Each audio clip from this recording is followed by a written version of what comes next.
불의한 청지기의 비유라고 많이들 들어서 알고 있는 이 비유. 비유에 보면 주인이 있고 주인의 소유를 맡은 청지기가 나오죠. 이 청지기가 주인의 소유를 낭비한다는 소식이 주인의 귀에 들렸습니다. 그래서 주인이 청지기를 불러놓고 이야기를 하죠. 이게 어떻게 된 일이냐? 상세히 내게, 여기 말하면 셈하라라고 나와 있죠. 말하라. 그랬더니 이 청지기가 유구무원이죠. 할 말이 없죠. 그랬더니 주인이 청지기의 직을 파면시켜버리기에 이릅니다. 그랬더니 이 청지기가 나가서 이제 내가 무엇을 해서 먹고 살까를 생각하다가 곰곰이 생각하다가 알았다. 그래서 주인한테 빚졌던 사람들의 수를 찾아다니면서 그 빚을 깎아주죠.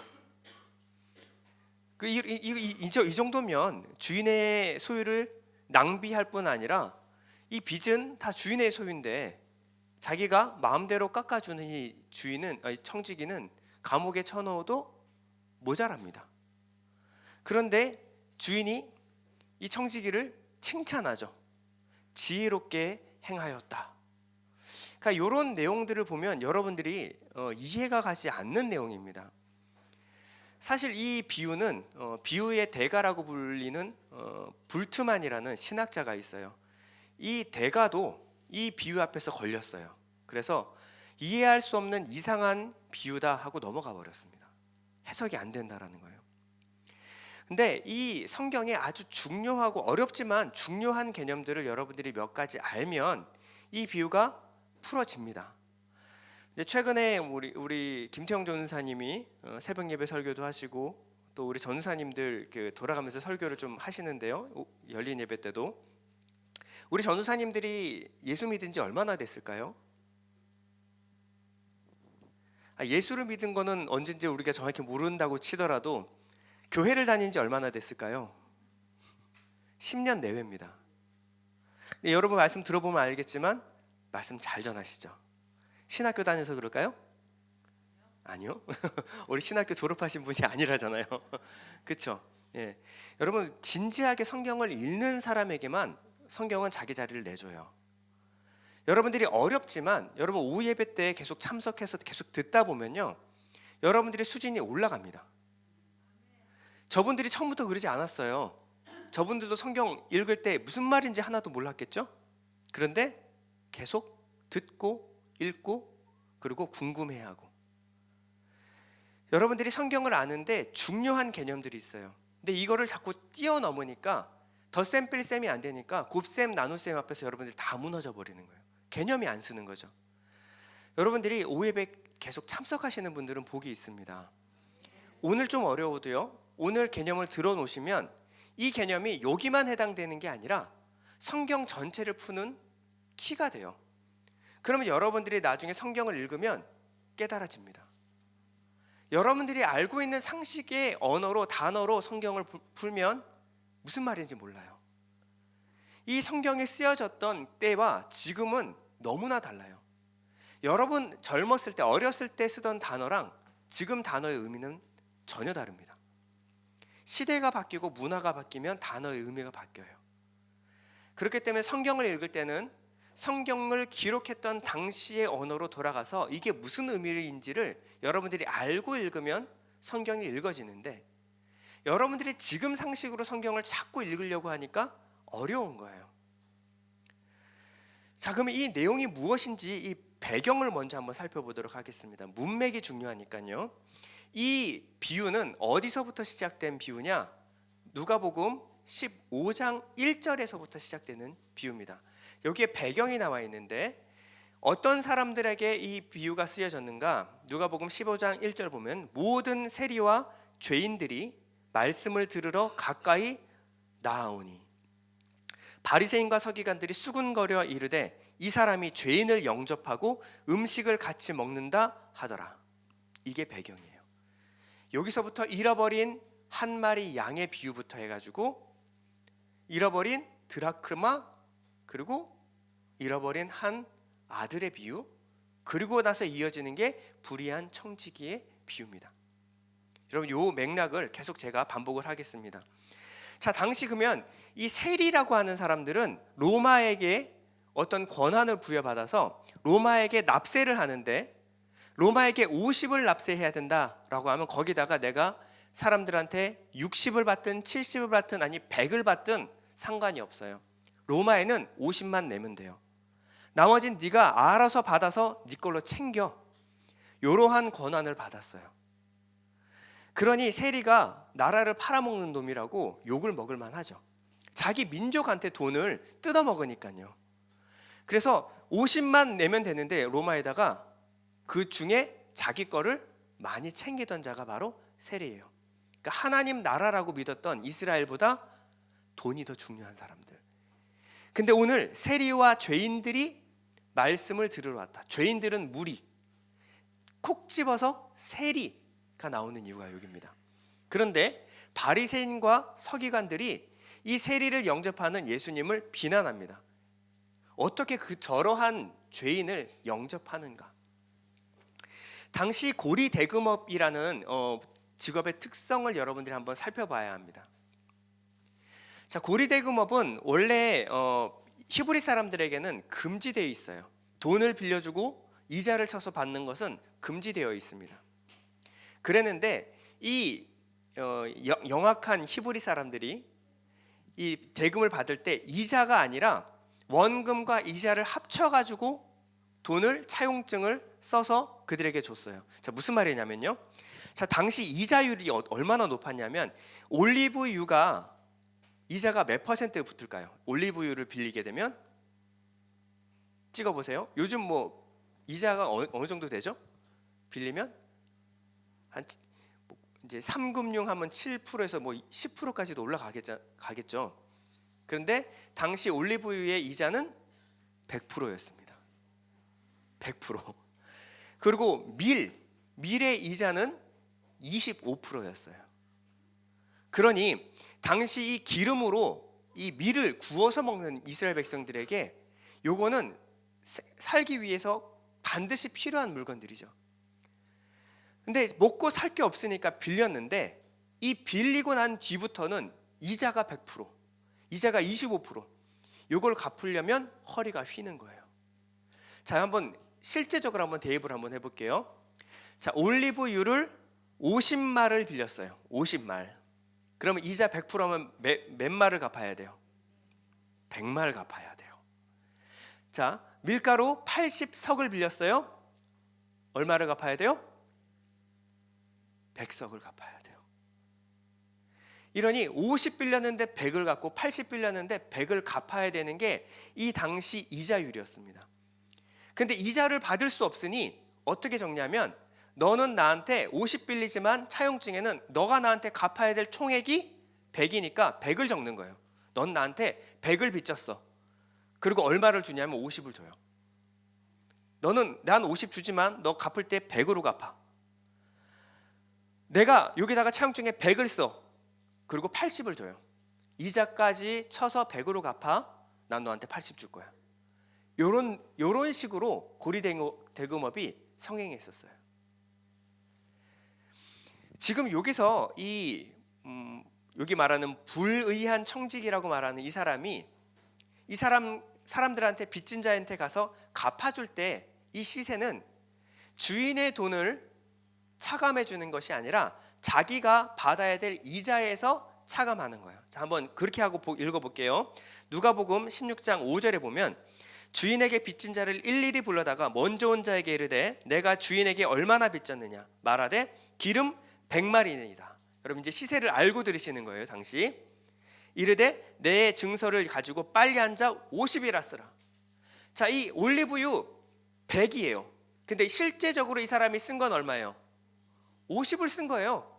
그러니 이자 다 빼고 원금만 상환해. 이 얘기하고 있는 거예요.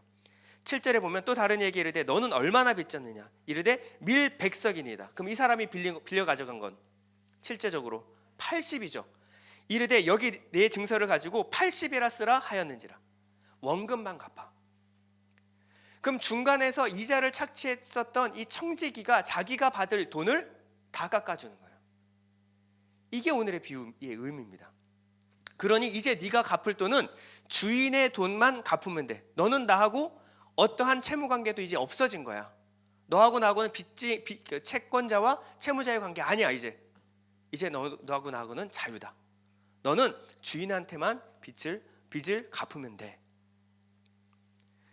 자, 그러면 이 이야기가 무엇을 의미하는 걸까요?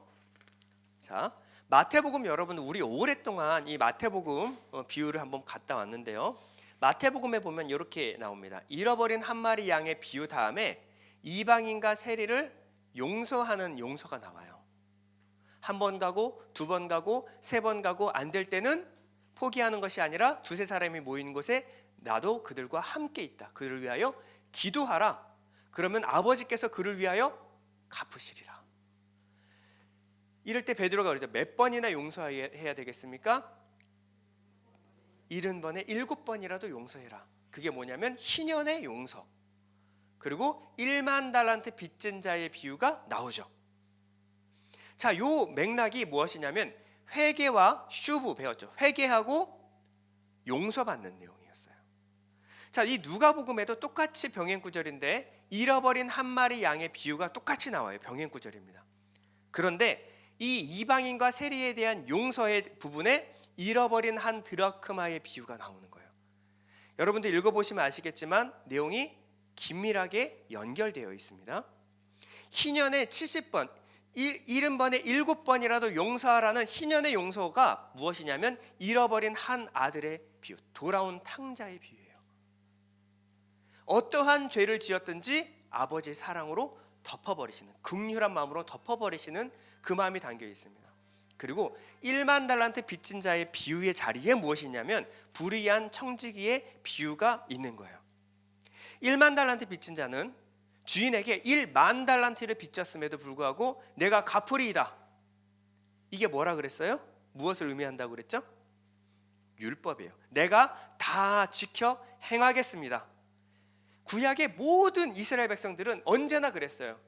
그러면 이 율법의 모든 의무를 가진 겁니다. 다 지켜 행할 의무를 가졌어요. 지켰어요? 못 지켜요. 지킬 능력이 없는 걸요. 1만 달란트를 어떻게 갚아요? 율법의 모든 요구를 사람이 어떻게 합니까? 불가능해요. 할 수 없는 거예요. 이것은 율법을 의미하는 거였어요. 자, 불의한 청지기의 비유도 마찬가지입니다. 이것도 회개와 용서에 관한 내용이에요. 1만 달란트 빚진 자는 나가면서 탕감 받았음에도 불구하고 100데나리온 빚진 자의 목을 잡았어요. 탕감해줬어요? 안 해줬어요? 안 해줬어요. 감옥에 쳐넣어라. 다 갚을 때까지 너도 못 나와. 이게 왕의 판결이었어요. 그런데 불의한 청지기 비유에는 앞에 살펴봤죠? 탕감해줘요? 안 해줘요? 해줘요. 누가복음은 처음부터 계속해서 용서됨에 대해서 설명하고 있어요. 마태복음은 용서 못하고가 이어진다면 누가복음은 용서되고 그리고 불의한 청지기도 무언가 깨달아요.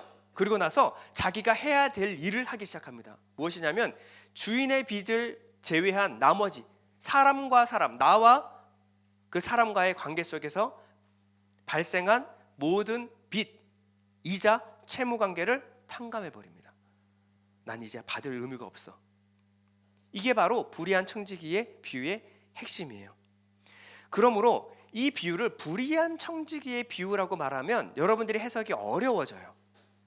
주인이 칭찬하죠. 지혜롭게 행하였다. 이 칭찬을 찬양으로 번역해도 돼요. 그만큼 높여준 겁니다. 그러니까 불의한 청지기라고 보면 비유가 해석이 안 돼요. 이 비유의 이름은 불의한 재물의 비유입니다. 제목을 잘못 붙였어요. 그러니 해석이 안 되는 겁니다. 자, 그러면 이 비유가 무엇이냐면 율법의 탕감의 의무예요. 율법의 모든 의무로부터 탕감되는 이야기를 담고 있는 겁니다. 자, 여러분 율법을 보면요. 율법은 죄를 깨닫게 하는 거라고 로마서에 나와 있죠. 갈라디아서에 나와 있죠. 고린도서에 나와 있죠. 율법은 죄를 깨닫게 하는 겁니다. 율법은 지켜서 행해서 상급을 받는 게 아니라 율법은 죄를 깨닫게 하는 거예요.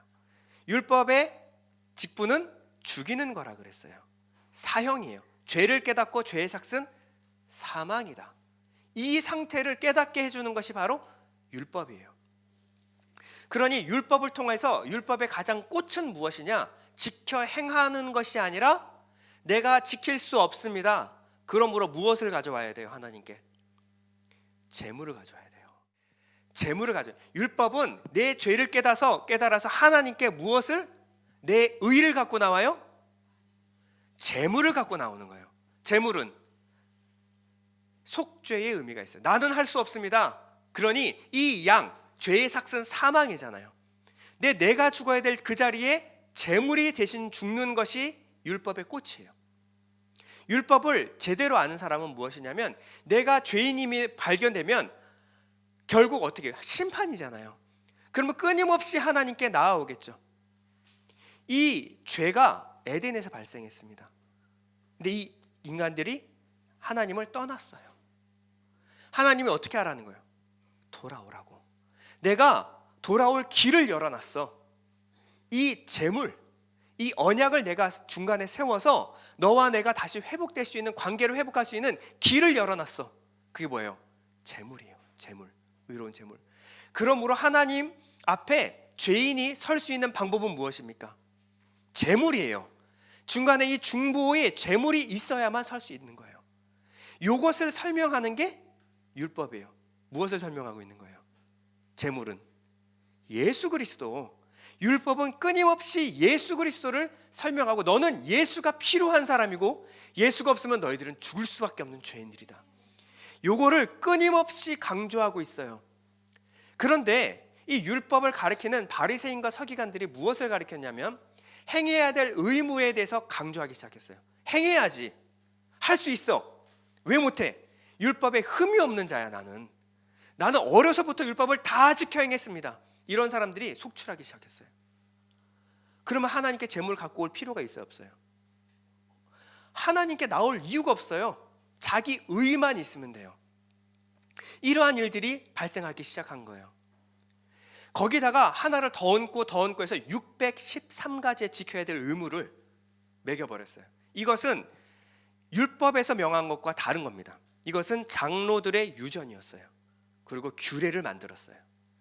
그러니 미시나와 탈무드 보면 율법과 하나님의 말씀을 읽기 전에 탈무드를 읽고 들어가야 되는데 유대인들은 탈무드 읽다 보면 나이가 들어서 늙어요. 성경을 정작 못 읽어요. 탈무드 이 랍비들한테 가르침을 받는 데가 하루 평생이 걸려요. 평생이. 이러니 하나님 말씀을 제대로 알 수가 없어요. 이게 무엇이냐면 빚이에요. 빚. 이자예요. 이자. 하나님 말씀 원금이 있어요. 원금은 누구한테 가지고 나와야 되냐면 주인한테. 그렇죠. 이제 권사님 대단하십니다. 주인의 돈이잖아요. 그러면 주인과 관계를 맺으면 돼요. 주인은 희년의 용서로 용서할 준비가 되어 있어요. 그런데 주인께 나오기도 전에 올리브유 50이면 50을 딴 사람한테 갚아야 돼요. 이 사람은 주인의 종이 아니라 청지기의 종이 돼버린 거예요. 아니 이자부터 갚아야 되잖아요. 원금은커녕 이자도 못 갚고 있는데 그러면 어떻게 주인께 나아오겠어요? 그럼 주인은 두려운 분이에요. 무서운 분입니다. 나는 청지기한테 이자부터 갚아야 돼. 원금은커녕. 이 상황이 된 거예요. 그러니 주님이 뭐라 그러시냐면 마태복음 23장 13절에 화 있을진저 외식하는 서기관과 바리새인들이여 너희는 천국문을 사람들 앞에서 닫고 너희도 들어가지 않고 들어가려 하는 자도 들어가지 못하게 하는도다. 이해 가십니까? 율법은 하나님께 나아오라고 있는 거지. 이 바리새인들은 너는 죄인이니까 들어가지도 못해.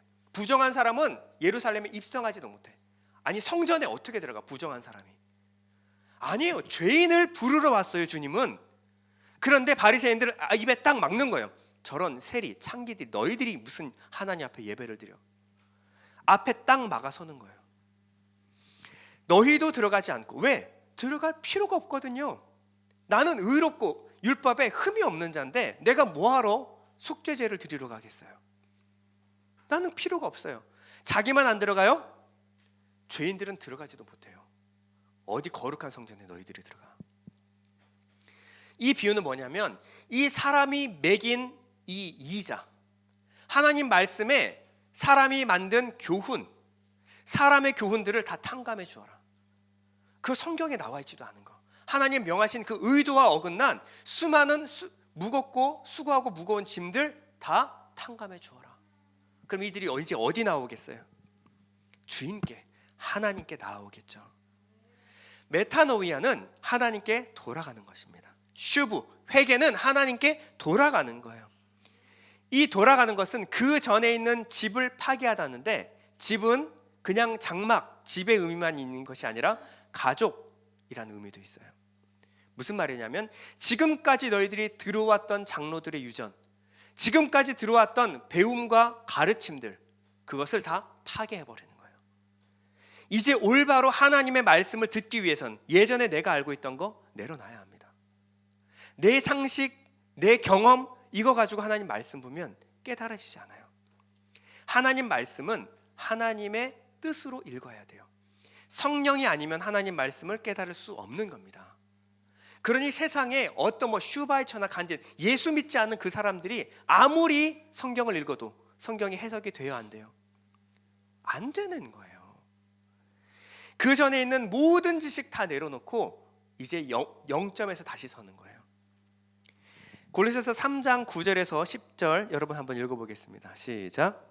너희가 서로 거짓말을 하지 말라. 옛사람과 그 행위를 벗어버리고 새 사람을 입었으니 이는 자기를 창조하신 이의 형상을 따라 어디까지?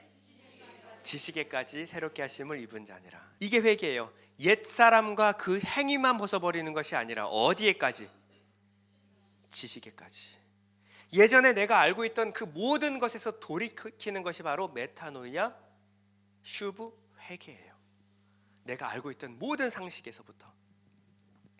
자, 그러면 1절부터 한번 요거를 여러분들이 키워드를 알고 보면 이제부터 해석이 되는데요. 1절 보면요, 누가복음 16장 1절. 또한 제자들에게 이르시되 어떤 부자에게 청지기가 있는데 그가 주인의 소유를 낭비하다라고 하는 것은 그냥 우리가 생각하는 그 낭비가 아니라 흩뿌리다, 가르치다라는 의미예요. 뿌리다. 주님께서 말씀을 씨를 가지고 뿌린다라고 설명하시죠. 그것이 무엇이냐면 가르치는 거예요. 말씀을 말하다. 근데 주인의 소유가 무엇이냐면 하나님의 소유는 말, 율법, 하나님으로부터, 신의 산으로부터 수여받은 겁니다. 그거는 자기 게 아니에요. 그런데 낭비한다는, 이것을 자기 것으로 뿌리고 있어요. 주인의 것을 막 빌려줘요. 근데 이자를 어떻게 쳐요? 100배 쳐서 받아내는 거예요. 이게 무엇이냐면 주인의 소유를 흩뿌리다, 자기 마음대로 뿌려버리는 거예요. 주인이 그를 불러 이르되 내가 내게 대하여 들은 이 말이 어찌 됨이냐? 내가 보던 일을 셈하라. 요거 보면 주인이 돈에 환장한 것 같잖아요. 요거 로고스입니다. 로고스는 말씀, 말하라. 내가 지금 하던 일을 내게 고하라는 거예요. 청지기 직무를 계속하지 못하리라 하니 청지기가 속으로 이르되 주인이 내 직분을 빼앗으니 내가 무엇을 할까? 자, 요때 이 직분은 무엇을 맡은 자? 주인의 돈으로 상징된 말씀 맡은 자예요. 자, 세리하고 바리새인과 서기관들이 같이 왔어요. 주님은 퀴즈 같이 던지시는 거예요.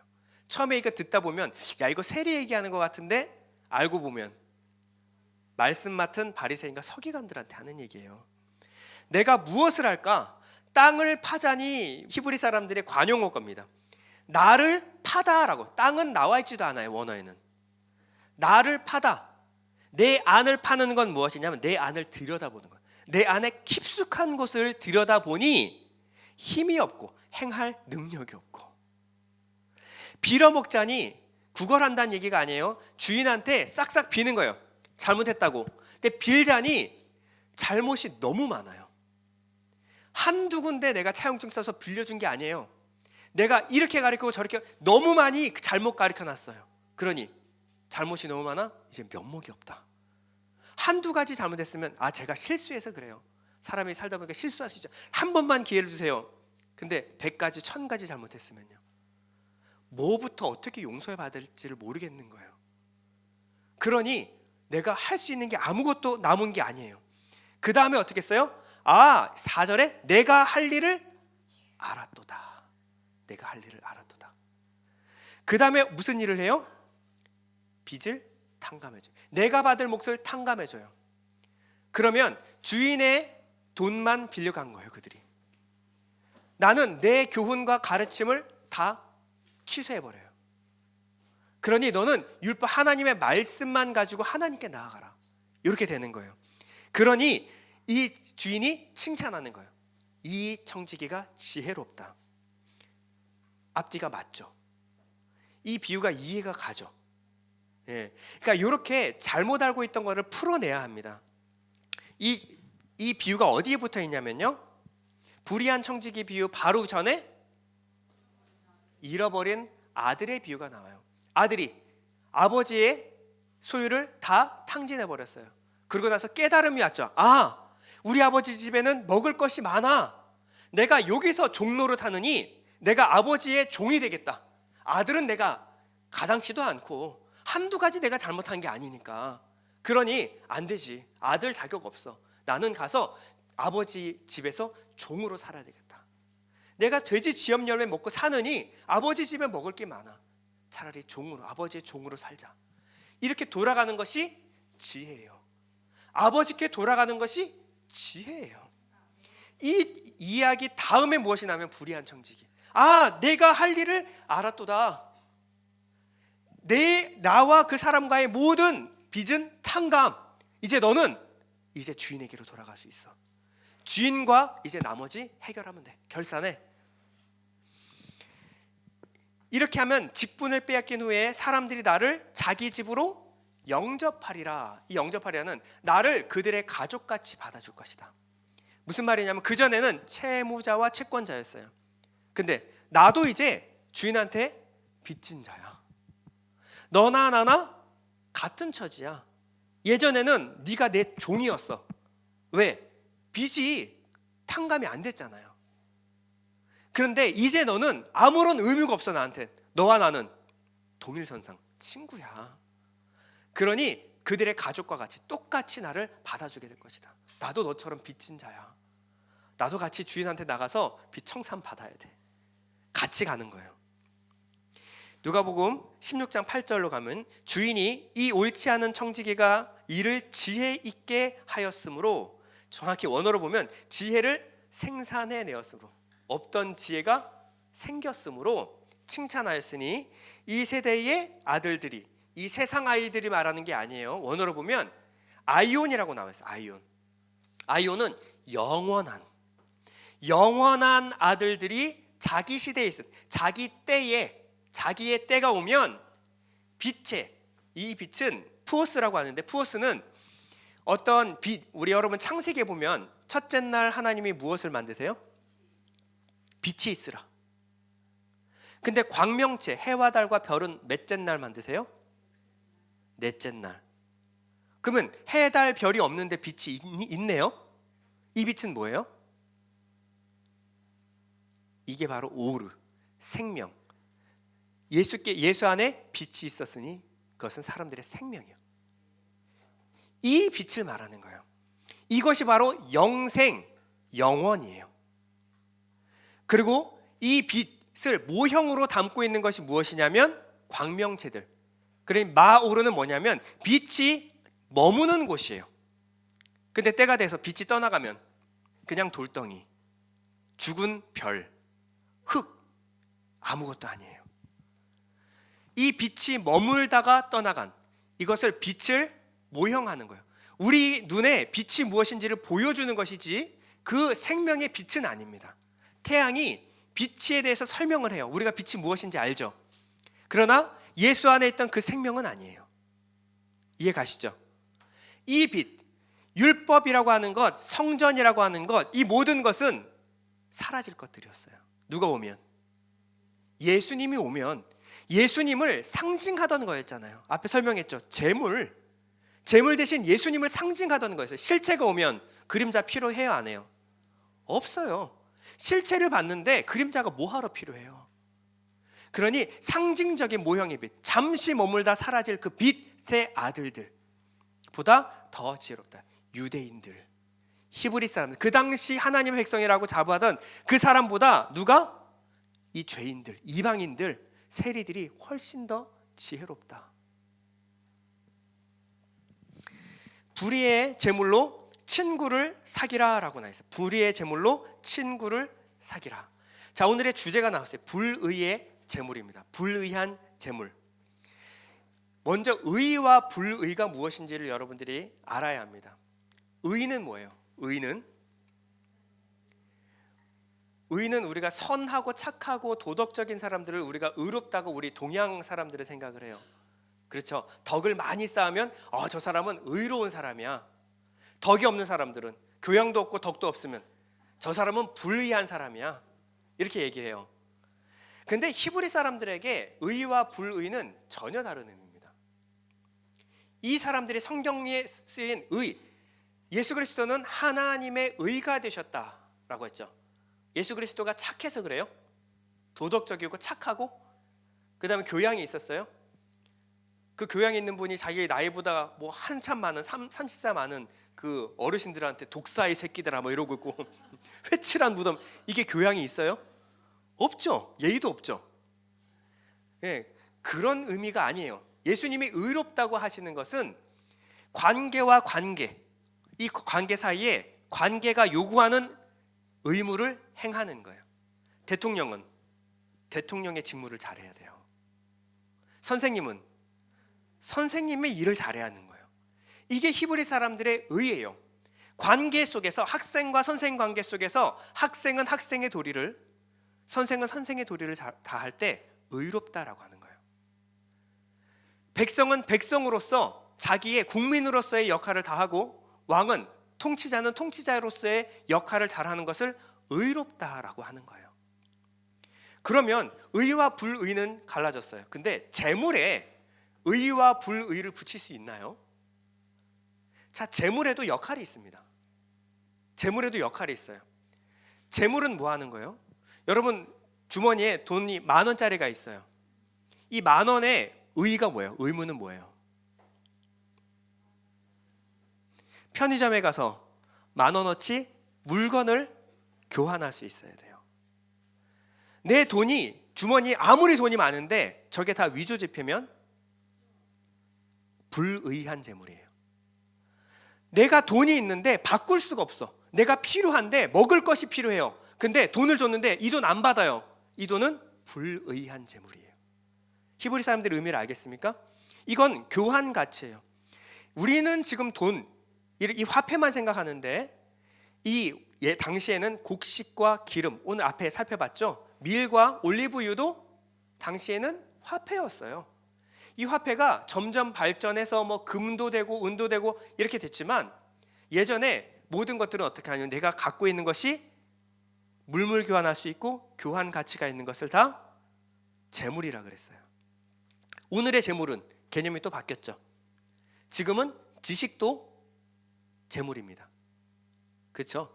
지식으로 해서 내가 다른 것들을 할 수가 있어요.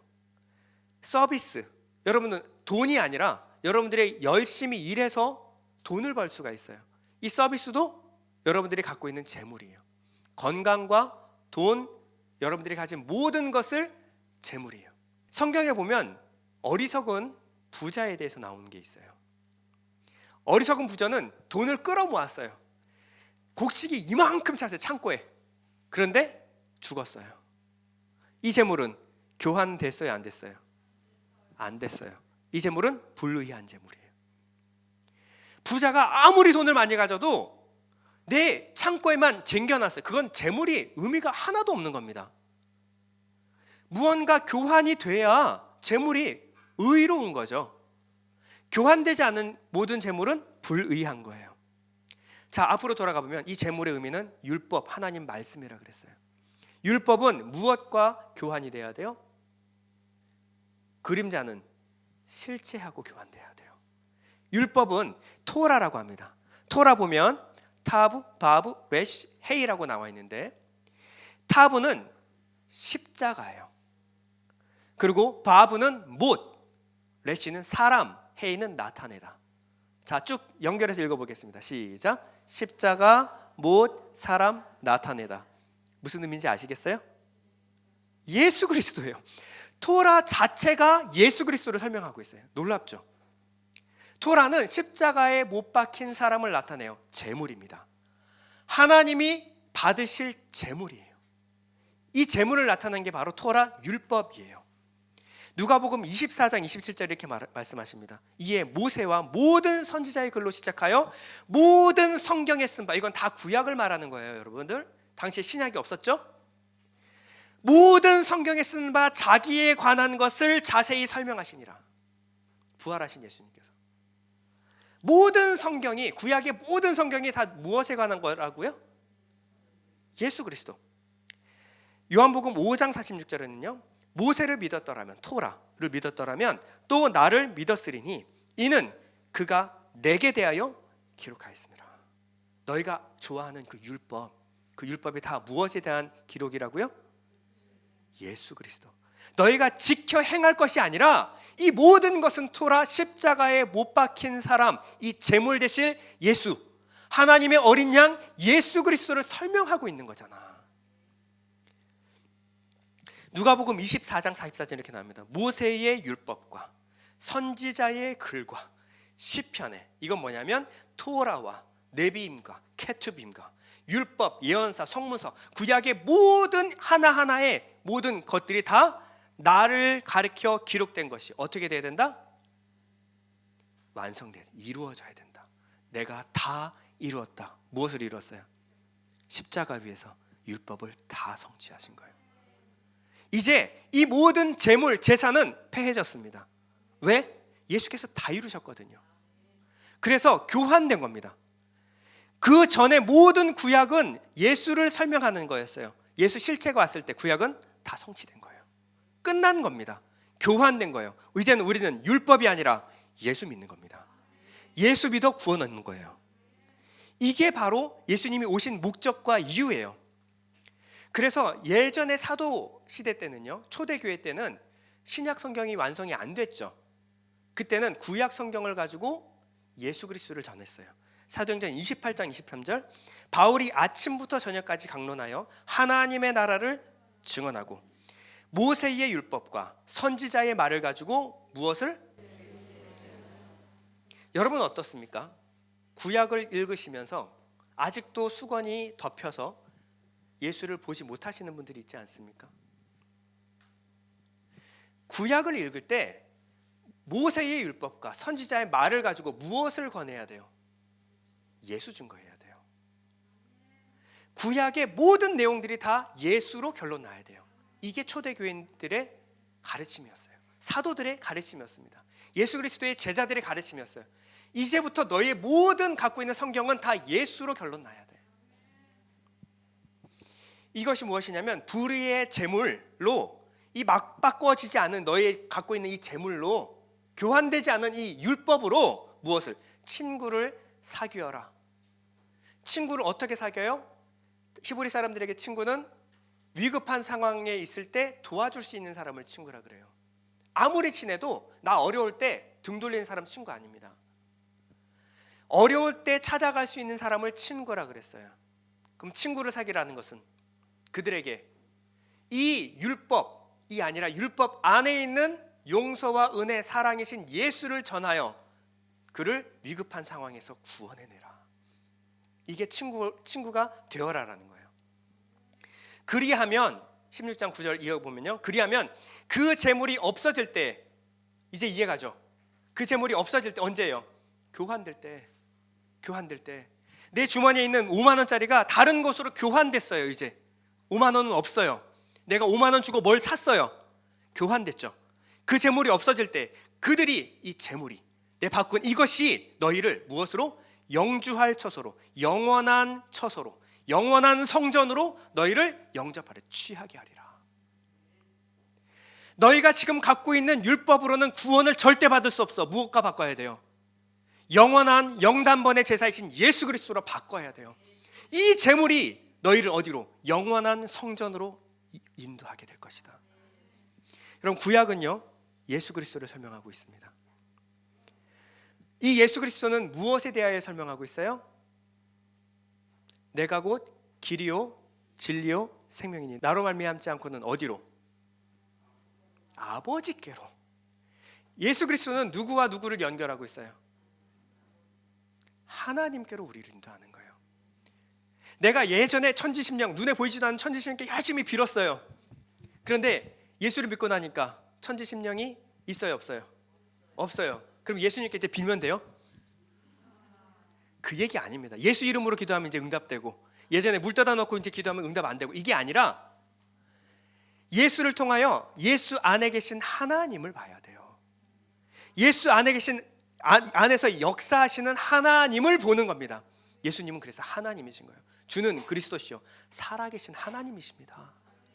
이것을 봐야 교회인 거예요. 구약의 율법은 예수께로 인도해요. 예수님은 어디로 우리를 인도하십니까? 하나님 아버지께로 돌아가게. 슈브, 회개하라, 천국, 하나님의 나라가 가까이 왔느니라. 요한복음 14장 23절 다 같이 한번 읽어보겠습니다. 시작.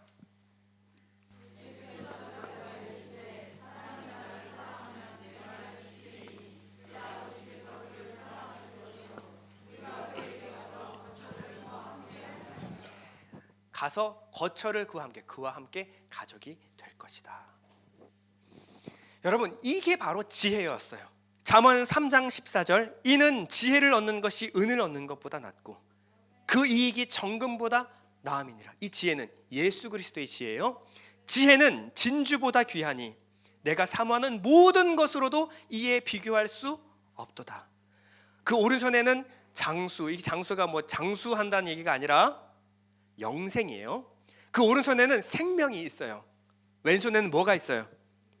부귀가 있어요. 그 길은 즐거운 길이요, 호모 루덴스, 축제의 길을 가게 돼요. 그의 지름길은 다 평강이니라. 지혜는 그 얻은 자에게 무엇이다? 생명나무라. 지혜를 가진 자는 복되도다. 여러분 아시겠습니까? 여러분 찔끔찔끔 적은 것으로 받아가지 마세요. 여러분들의 가진 것을 다 팔아 무엇을 사면? 예수를 사면 그 안에 뭐가 들어있어요? 생명과 부귀와 기쁨과 평강이 그 안에 다 들어가 있어요. 그분이 생명나무입니다. 그분을 얻으면 다 얻는 거예요.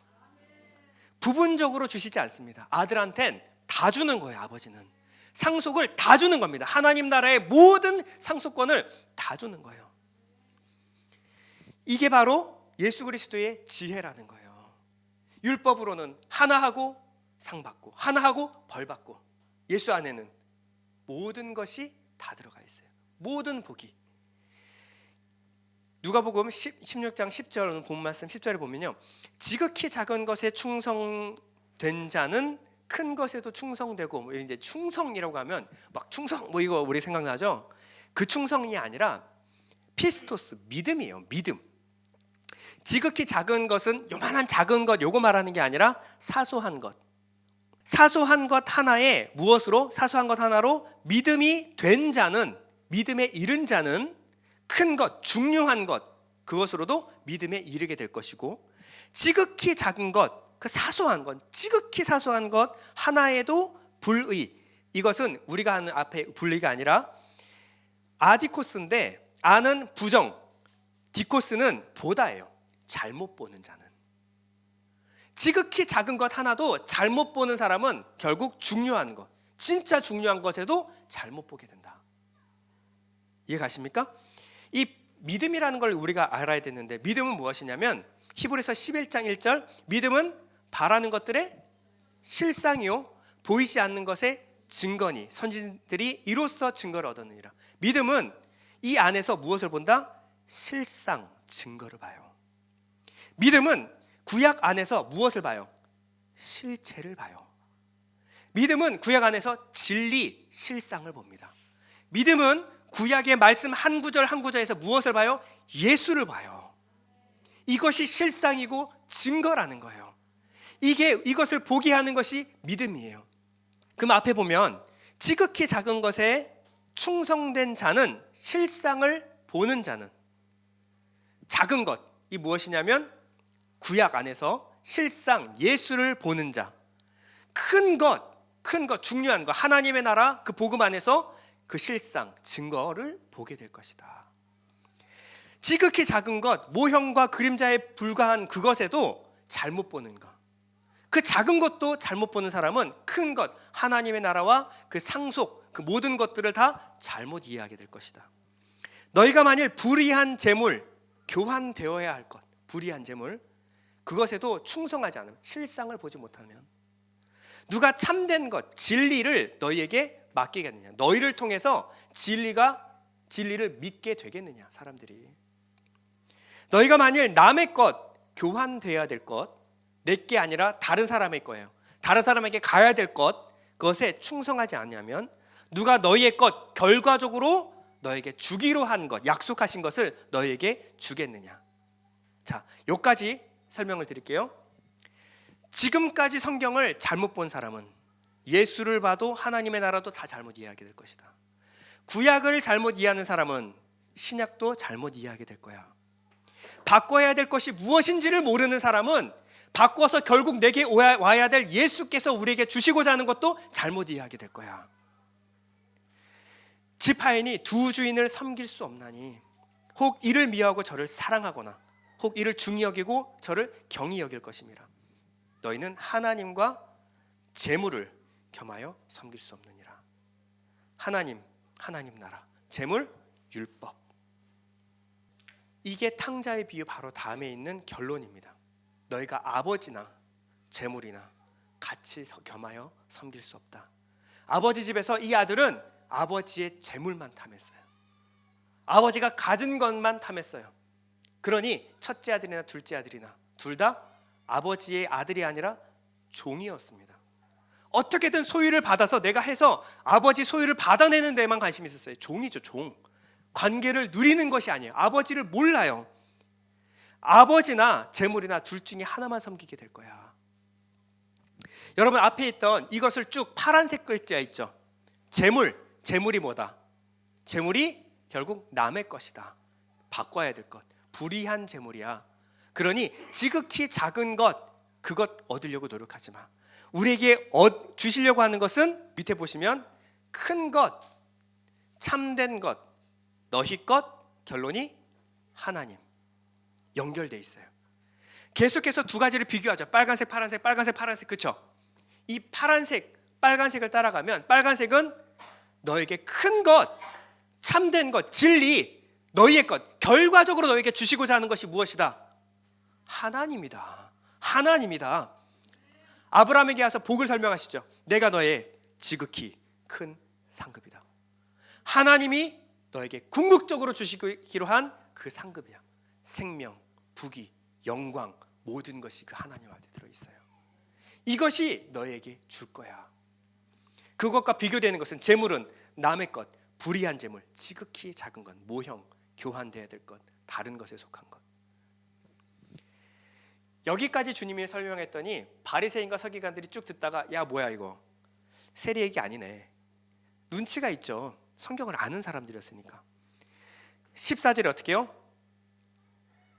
바리새인들은 돈을 좋아하는 자들이라. 이 모든 것을 듣고 비웃거늘. 자, 여기 돈은 우리가 생각하는 그 돈 아니에요. 세리하고 지금 바리새인 서기관이 같이 듣고 있죠. 세상적으로 봤을 때 누가 돈을 더 좋아해요? 세리가 좋아하죠. 누가는 뭐라 그래요? 바리새인들이 돈을 좋아한대요. 바리새인들은 돈을 좋아하는 사람이에요. 이 모든 것을 듣고 비웃거늘. 예수께서 이르시되 너희는 사람 앞에서 스스로 옳다 하는 자들이나 너희 마음을 하나님께서 아시나니 사람 중에 높임받는 그것은 하나님 앞에 미움을 받는 그것이니라. 자, 이 돈, 너희가 이 돈이, 야 내가 지금까지 설명한 게 그 돈이야? 주님이 그냥 설명해 주십니다. 사람 앞에서 스스로 옳다고 하는 걸 내가 말하는 거잖아. 사람 중에 높임 받는 그걸 말하는 거잖아. 너희가 지금 돈을 사랑하는 게 그 화폐가 말하는 게 아니라 사람들한테 옳다, 사람들한테 높임 받는 게 뭐예요? 바리새인과 서기관들의 의, 율법의 의였어요. 이것이 하나님 앞에 미움받는 것이다. 그리고 16절 다 같이 시작. 요한의 때까지요. 그 후부터는 하나님 나라의 복음이 전파되어 사람마다 그리로 침입하느니라. 여러분 정확하게 설명해 주시죠. 두 가지를 비교해요. 빨간색과 파란색. 율법과 선지자와 하나님 나라의 복음은 교환돼야 돼요. 너희가 지금까지 돈을 사랑했잖아. 사람들 앞에 스스로 옳다 했잖아. 사람들 앞에 높임을 받는 그것이 뭐예요? 율법과 선지자. 그건 어디까지? 요한의 때, 예수님 오시기 전까지요. 그 후부터는 무엇과 교환돼야 된다? 하나님 나라의 복음으로 바꿔야지. 율법의 시대가 가고 은혜의 시대가 온다라는 거예요. 여러분은 어떻습니까? 여러분 성경에서 예수를 보십니까? 예수를 알면 성경이 열어지고 성경이 열리면 예수가 보여요. 이 모든 게 다 똑같은 얘기거든요. 로마서 8장 24절. 우리가 소망으로 구원을 얻었으면 보이는 소망이 아니니 보는 것을 누가 바라리요. 만일 우리가 보지 못하는 것을 바라면 참음으로 기다릴지니라. 그래서 한자로 소망이 뭐예요?